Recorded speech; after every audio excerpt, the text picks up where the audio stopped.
Good morning students, welcome to the ANT YouTube channel. Marketing specialization से related IB specialization से related जो subject हम लोग discuss करते हैं that is IB 01 code international marketing से संबंधित है, बट इंटरनेशनल बिजनेस में ही स्पेशलाइजेशन है इंटरनेशनल मार्केटिंग। उस सब्जेक्ट के आज टॉपिक को हम डिस्कस करेंगे that is the concept of marketing research. मैंने पहले भी क्लासेस में जब टॉपिक हम लोगों ने डिस्कस किया है उसमें हम लोगों ने समझने की कोशिश की थी कि जब भी हम इंटरनेशनल बिजनेस के बारे में सोचते हैं या whenever we try to work or to do our venture outside our national boundaries, तो मार्केटिंग रिसर्च चाहे आप डोमेस्टिक बाउंड्रीज के अंदर मार्केटिंग करें या मतलब अपना वेंचर स्टार्ट करें या फिर ज्योग्राफिकल एरिया से या नेशनल बाउंड्री से बाहर कुछ चीजें वो करें, बट जब भी हम बिजनेस पॉइंट ऑफ व्यू से देखते हैं, किसी नए वेंचर के पॉइंट ऑफ व्यू से देखें, तो मार्केट रिसर्च अपने आप में बहुत इंपॉर्टेंट कंटेंट है जो हर एक बिजनेसमैन को करना ही पड़ता है। तो आज के इस टॉपिक में क्लास हम लोग डिस्कस करेंगे the concept of marketing research. इससे रिलेटेड कहीं भी कोई प्रॉब्लम है तो आप कमेंट सेक्शन में मेंशन कर सकते हैं। कंटेंट को समझने के लिए आपको वीडियो को लास्ट तक देखना है। कहीं भी कोई प्रॉब्लम है तो मैंने जैसा बताया कमेंट सेक्शन में मेंशन करें। ऑडिबिलिटी इशू हो तो आप ईयरफोन्स के साथ वीडियो को सुने। तो चलिए आज का टॉपिक स्टार्ट करते हैं। Concept of marketing research. The marketing concept states that the character of marketing-oriented organization, whether a product or service based on profit and non-profit base, is the identification and true delivery of consumer needs and wants more effectively and efficiently than the competition. Basically, marketing concept क्या कहता है कि जो marketing-oriented organization है, चाहे वो किसी product में डील कर रही हो या सर्विस में, चाहे वो प्रॉफिट ओरिएंटेड हो या नॉन प्रॉफिट ओरिएंटेड हो, basically it is the identification and true delivery. अगर आप चाहते हैं कि प्रॉपरली कंज्यूमर की नीड्स और वांट्स को आप पता करना चाहते हैं तो उसके लिए जो बेस्ट कॉन्सेप्ट है वो मार्केटिंग कॉन्सेप्ट ही कहलाता है। Hence, in broad sense, marketing management needs to understand the mind of the target market। जो हमारा टारगेट मार्केट है उसमें जो कंज्यूमर्स हैं उनके माइंडसेट को पढ़ना बेसिकली इंपॉर्टेंट होता है। Their attitudes, feelings, beliefs and value system. They require formalized managerial approach to this most important job। अब इसको समझने के लिए, लोगों के एटीट्यूड्स को समझने के लिए हमें बहुत ही ज्यादा बेसिकली एक फॉर्मलाइज्ड अप्रोच के साथ चलना होता है। And this entire job is the basic role and purpose of formal marketing research. और इस रोल को निभाने के लिए जो सबसे इंपॉर्टेंट कंटेंट या कॉन्सेप्ट है वो फॉर्मल मार्केटिंग रिसर्च कहलाता है। क्योंकि मार्केटिंग रिसर्च क्या है? Marketing research is the systematic, ध्यान से आप इसको समझें, systematic is the systematic, objective and exhaustive search for study of facts related to any problem in the field of marketing. It is a systematic problem analysis, model building, fact finding for the purpose of decision making, control in the marketing of goods and services. Marketing research क्या है? Marketing research एक systematic study है, एक systematic search है। किस चीज से related? It is related to the problem analysis, basically the facts related to problem, fact finding for the purpose of decision making and controlling in the concepts of goods and services। किसी भी goods and services से related जो problem finding analysis होता है, solving analysis, model building होता है, तो उस पूरे systematic search को, उस पूरी systematic study को हम क्या कहते हैं? marketing research। According to American Marketing Research Association, it is a systematic gathering. इसमें भी बेटा बहुत इनको बाइफरकेट करके बताया हुआ है कि रिसर्च क्या है? एक सिस्टमैटिक तरीके से gathering, recording, analysing of data about the problems related to the marketing of goods and services. एक ऐसी स्टडी जिसके अंदर हम सिस्टमैटिक तरीके से गैदर करते हैं, रिकॉर्ड करते हैं, एनालाइज करते हैं डेटा को about the problems related to goods and services. Marketing research is a systematic and objective search and analysis of information relevant to the identification and solution of problem in the field of marketing। एक ऐसा systematic search जिसमें basically हम problem को भी identify करते हैं and we also try to find out the solution related to the problem। Professor Philip Kotler defines marketing research as a systematic problem analysis, model building, fact finding for the purpose of improved decision making and controlling in the marketing of goods and services. एक ऐसा search, एक ऐसी study जिसमें basically हम एक improved decision making लेने की कोशिश करते हैं with the help of fact finding, with the help of model building. तो उस स्टडी को, सिस्टमैटिक स्टडी को हम क्या कहते हैं? Marketing research. तो आई होप आप रिसर्च की डेफिनेशन को अच्छे से समझ पाए हैं। डेफिनेशन का जो कंटेंट है ये लिंक के साथ शेयर कर दिया जाएगा, जिससे वर्ड टू वर्ड आप इन्हें फॉलो कर सकें। नेक्स्ट पॉइंट को देखते हैं, फीचर्स ऑफ मार्केटिंग रिसर्च। अब मार्केटिंग रिसर्च में क्या क्या चीजें होती हैं, इससे रिलेटेड फीचर्स को डिस्कस करते हैं। भाई जैसा मैंने बताया, सर्च ऑफ डेटा, रिसर्च करेंगे तो डेटा की तो रिक्वायरमेंट है, तभी तो प्रॉब्लम या सोल्यूशंस निकालेंगे।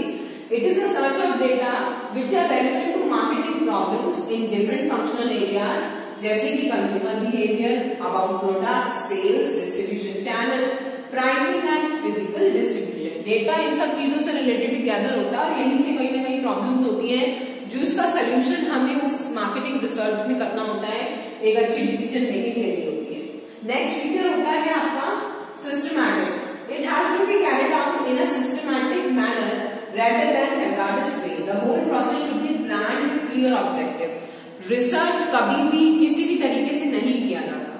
रिसर्च का मतलब ही होता है सिस्टमैटिक। अब तक हमने जितनी डेफिनेशंस को या रिकॉल किया, बार बार मैं वर्ड रिपीट कर रही हूँ, it is a systematic search, it is a systematic study, क्योंकि यहाँ पर किसी भी प्रॉब्लम का सोल्यूशन ऐसे ही नहीं निकलेगा। हर चीज को आपको प्लान करना होगा, उसके अकॉर्डिंगली आपको चीजें समझनी होगी। ठीक है, it should be objective. Objectivity is most important in any result. It means that research is neither carried out to establish an opinion or internationally standard toward predetermined result. हमेशा आपका जो रिसर्च है उसके पीछे एक उद्देश्य, एक ऑब्जेक्टिव होना जरूरी है।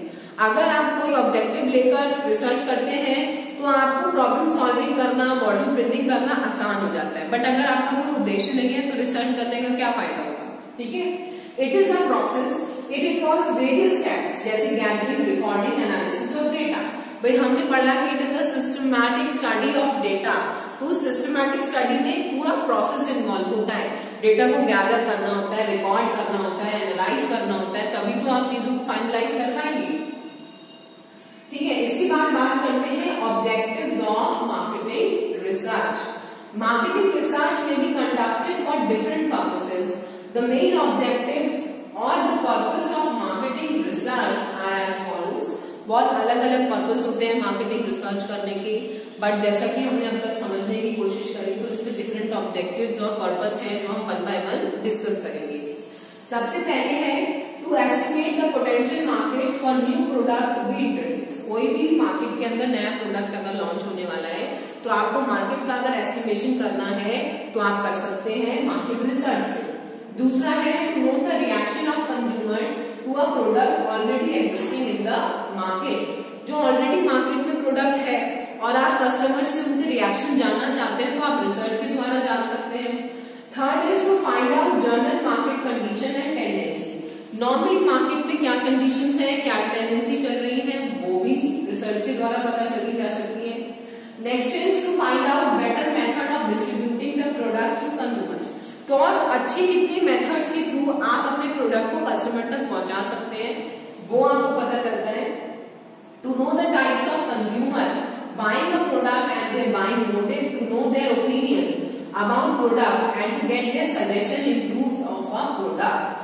कितने टाइप के कस्टमर्स हैं, कितने उनके बाइंग मोटिव कैसे होते हैं, आप इम्प्रूवमेंट के सजेशन उसके बारे में ले सकते हैं with the help of marketing research. To assess the strength and weakness of the competitors. जब तक आप स्टडी नहीं करेंगे, जब तक आप एनालाइज नहीं करेंगे, आपको नहीं पता चलेगा कि आपकी कॉम्पिटिटर्स की स्ट्रेंथ या वीकनेसेस क्या है। इसके बाद to know the dimensions of marketing problems, क्या क्या प्रॉब्लम्स आ रही हैं। To ascertain the distribution method suited to the product. हर एक प्रोडक्ट का डिस्ट्रीब्यूशन चैनल एक जैसा तो नहीं होता है, तो जो बेस्ट सूटेड मेथड है वो आपको रिसर्च से ही पता चलता है। ठीक है, after that to estimate the market share of the firm की मार्केट शेयर को एस्टिमेट अगर करना है। To assess the probable sales volume of a firm. Sales volume को असेस करने के लिए भी रिसर्च किया जाता है। To assess the reaction of consumer to the packing of the firm and to make make packing attractive as possible। भाई ये भी एक इम्पॉर्टेंट पॉइंट है मार्केटिंग रिसर्च का कि जितने भी हम प्रोडक्ट और सर्विस मार्केट में देखते हैं जिनकी पैकेजिंग जो है अलग अलग तरीके से होती है, तो ये सब रिसर्च के बाद ही की जाती है। ऐसे नहीं कोई अपनी मर्जी से कर रहा है, वो बेसिकली चीजें उन्होंने एनालाइज की है इसलिए वो उस पर फोकस कर रहे हैं। तो ये सब पर्पस होते हैं मार्केटिंग रिसर्च की। तो आई होप कंटेंट को आप समझ पाए हैं कि क्या क्या पर्पस हो सकते हैं। इसके बाद बच्चों हम बात करते हैं एडवांटेजेस ऑफ मार्केटिंग रिसर्च कि what are the advantages to an organization when they are involved in a systematic study. तो सबसे पहला एडवांटेज यहाँ पर है कि it helps the management of a firm in planning by providing accurate and up-to-date information। सबसे पहले तो मार्केटिंग रिसर्च की मदद से किसी भी मैनेजमेंट को प्लानिंग करना आसान हो जाता है क्योंकि उनके पास अप टू डेट और एक्यूरेट इंफॉर्मेशन होती हैं। किस बारे में? About the demand, the changing taste, the attitudes, preference and buying. अलग अलग तरीके के जो लोगों के टेस्ट है, प्रेफरेंस है, कैसा एटीट्यूड है, बाइंग मोटिव्स क्या है, तो वो सब अगर आपको पता चल जाएगी तो आप प्रॉपर्ली प्लानिंग कर सकते हैं। ठीक है। दूसरा फायदा होता है रिसर्च करने से, help the manufacturer to adjust his production according to the condition of demand. Demand की क्या कंडीशन है उसी हिसाब से प्रोडक्शन मैनेज की जा सकती है। अगर आपको पता ही मार्केट में क्या चल रहा है, आपने कुछ रिसर्च ही नहीं किया है कि किस चीज की कितनी क्वांटिटी डिमांड में है, तो आपका प्रोडक्शन का जो प्रोसेस है वो हार्मफुल हो सकता है। तो रिसर्च से ये फायदा हो जाता है। It helps to establish correlated relationship between the product brand and consumer needs and preference. भाई कंपनी की जो प्रोडक्ट की ब्रांड है और कस्टमर की जो नीड एंड प्रेफरेंस है उनके बीच में एक अच्छी रिलेशनशिप मेंटेन होगी अगर आपने रिसर्च करके उसको लॉन्च किया है। ठीक है। Next is it helps marketing of goods efficient and economic bye eliminating all types of wastage. Research का एक बहुत अच्छा फायदा होता है कि वेस्टेज कम से कम होती है, प्रोडक्शन या फिर हम कह सकते हैं जो आपके रिसोर्सेज हैं उनकी ऑप्टिमम यूटिलाइजेशन होगी रिसर्च के बाद। अगर आपने बिना रिसर्च करे किसी भी तरह के वेंचर में कोई भी नई एक्टिविटी स्टार्टअप कर दी तो उसकी रिस्क बढ़ जाएगी, बट यहाँ पर रिस्क कम होगा अगर आपने रिसर्च किया हुआ है, वेस्टेज कम होगी। It help the manufacturers and dealers to find out the best way of approach the protection. ये भी इम्पोर्टेंट पॉइंट है कि कंज्यूमर तक पहुंचने के लिए आपके पास एक बेस्ट तरीका होता है पता करने का कि हम डीलर्स कैसे कस्टमर्स तक पहुंच सकते हैं। It help the manufacturers to find out the defects in the existing product and take required corrective steps. अगर किसी तरह का कोई डिफेक्ट है प्रोडक्ट में, एग्जिस्टिंग प्रोडक्ट में या कोई कमी आ रही है तो आप उसको समय से इम्प्रूव कर सकते हैं। It helps the manufacturer in finding out the effectiveness of the existing channel of distribution. जैसा मैंने बताया कि बेस्ट वे क्या है कस्टमर तक प्रोडक्ट को पहुंचाने का, वो रिसर्च की मदद से आपके लिए आसान हो जाता है। Guides the manufacturer in planning his advertising and sales promotion. किस तरह की एडवर्टाइजिंग करनी है, कैसी सेल्स होनी है, तो वो सब हेल्पफुल रहता है। It helps in assessing the effectiveness of advertising program. Advertising program की इफेक्टिवनेस भी रिसर्च के बाद और ज्यादा बढ़ जाती है। तो आई होप आप एडवांटेज को समझ पा रहे हैं। It is helpful in evaluating the efficiency of different advertising media. ऐसा भी होता है कि एक ही प्रोडक्ट की एडवर्टाइजिंग हमेशा एक ही तरीके से नहीं होती, अलग अलग मोड्स यूज करते हैं, तो कौन सा मोड ज्यादा बेहतर है। भाई जैसे अर्बन एरियाज है, रूरल एरियाज है, तो हर जगह एक जैसा एडवर्टाइजिंग तो नहीं चलता है, उनके हिसाब से उस मीडिया को यूज किया जाता है। तो कौन सा मीडिया कहाँ बेस्ट रहेगा वो रिसर्च के बाद एक एडवांटेज आता है आपको फॉलो अप करने का। It help in evaluating the relative efficiency of advertising media, जैसा मैंने बताया। After that it is helpful in evaluating the selling method. जो आपके सेलिंग मेथड है उनको इवैल्यूएट करना कि वो कितना बेहतर है और अच्छा कैसे हो सकता है। It reveals the causes of consumer resistance. Consumer की रेजिस्टेंस के क्या कॉज है, वो आगे क्यों नहीं जा रहा है, एक ही चीज में क्यों टिका हुआ है, रिसर्च से तो पता चलेगा। Minimise the risk of uncertainty. जैसे मैंने आपको बताया अगर आप रिसर्च कर लेते हैं तो अनसर्टेनिटीज कम हो जाती है, डिसीजन मेकिंग स्ट्रांग हो जाती है।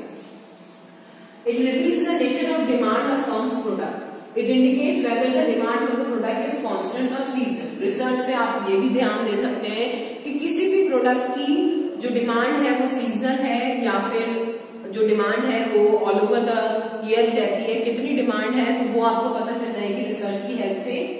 It help in ascertaining the reputation of the firm, ये भी इम्पोर्टेंट है।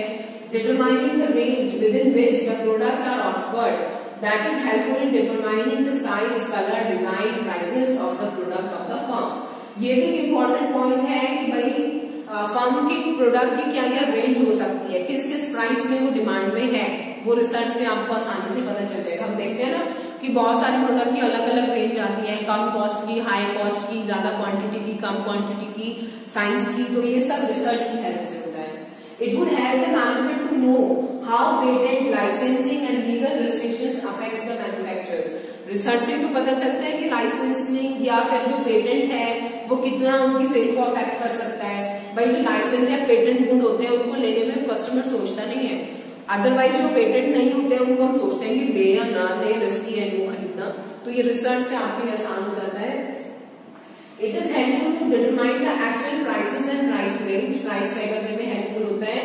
It is helpful the management determining the discount rate, discounts भी देना है कि नहीं देना है वो भी तो रिसर्च से पता चलेगा कि इस टाइम मार्केट में क्या चल रहा है। अगर आपने एनालाइज ही नहीं किया और डिस्काउंट रख दिया, हो भी सकता है आप नुकसान में चले जाए। ठीक है, इसके बाद हम जल्दी से डिस्कस करते हैं इसकी limitations. It is not the panacea, marketing research is not the ultimate solution to all problem, rather it offers accurate information which can arise suitable decision. ये भी आपको समझना होगा कि मार्केटिंग रिसर्च सारी प्रॉब्लम का सोल्यूशन नहीं होता है। रिसर्च करने से आपको व्यक्तिगत तौर पर क्या स्थिति चल रही है वो पता चल जाती है, एक्यूरेट जानकारी आपके पास हो जाती है, मगर सारी प्रॉब्लम का सोल्यूशन रिसर्च नहीं होता है। ठीक है, आपकी डिसीजंस भी डिपेंड करते हैं। It not an exact science, it deals with human behaviour and such can not be examined in a controlled environment. क्योंकि मार्केटिंग रिसर्च में कहीं ना कहीं ह्यूमन बिहेवियर से डील करना होता है। हमारे जो टेस्ट होते हैं, प्रेफरेंस होते हैं, वो किसी चीज पे बाध्य नहीं है। अनकंट्रोल्ड एनवायरनमेंट में जो कंज्यूमर है वो रहता है, टेस्ट और प्रेफरेंस एनवायरनमेंट्स की जो भी ट्रेंड्स है वो टाइम टू टाइम चेंज होते रहते हैं। तो ये कोई एग्जैक्ट साइंस नहीं है कि रिसर्च करने से बाद आप ये चीजें कंट्रोल कर सकते हैं। ये अनकंट्रोलेबल एनवायरनमेंट की चीजें होती हैं, तो it is not an exact science. Limitation of time, ये प्रोसेस लेंथी होता है, समय लगता है इसको कंप्लीट करने में। During this period between starting the research, decision लेना, अजम्पशंस को लेना, उसके बाद जाकर फाइनल रिपोर्ट को अप्रूव करना, कंक्लूजन रखना, तो ये सब चीजों में टाइम बहुत लगता है। और errorless findings, the complicated problems may not be comprehensively studied. कई बार ऐसे भी प्रॉब्लम्स हो सकते हैं जो बहुत ज्यादा कॉम्प्रिहेंसिव है, रिसर्चर वहां तक नहीं पहुंच पाया, उस बात पे ध्यान नहीं दे पाया, या उस पर्टिकुलर कॉन्सेप्ट को ही समझ नहीं पाया, तो वो भी कई बार इसकी लिमिटेशन बन जाती है। Apart from this, not an exact tool of forecasting, ये भी इतना इंपॉर्टेंट है। It is experience research staff, experience research staff की बहुत जरूरत होती है मार्केटिंग रिसर्च में, हर कोई रिसर्च नहीं कर सकता है। Narrow conception, marketing research is a fact finding exercise, it is not a problem oriented. तो बेसिकली नैरो कॉन्सेप्ट होता है इसका, इन्वॉल्व हाई कॉस्ट, खर्चा बहुत ज्यादा इसमें आ जाता है, लिमिटेशंस होती है टूल्स और टेक्निक्स की, और it is passive, depends on the ability of executive to get most of its time. Passive होता है, रिसर्चर अपने नजरिए से बताता है मार्केट में क्या चल रहा है। एक्टिव पैसिव आपने समझा होगा, तो ये पैसिव होता है। लिमिटेशंस होती है टूल्स और टेक्निक्स की, और हाई कॉस्ट भी इसमें लगती है। तो ये बच्चों सब लिमिटेशंस हैं रिलेटेड टू मार्केटिंग रिसर्च। उससे पहले हमने एडवांटेज पढ़ने की कोशिश की, फीचर्स को हमने डिस्कस किया और पढ़ा कि what is the exact concept of marketing research. Marketing research क्या होता है, क्यों जरूरी है, क्या एडवांटेज है, क्या लिमिटेशंस हैं। तो आई होप आज की कंटेंट को आप आसानी से समझ पाए हैं। कहीं भी कोई प्रॉब्लम है बेटा तो कमेंट सेक्शन में मेंशन करें। कंटेंट को समझने के लिए वीडियो को लास्ट तक देखें। कोई भी प्रॉब्लम है तो please mention in the comment section. Thank you so much.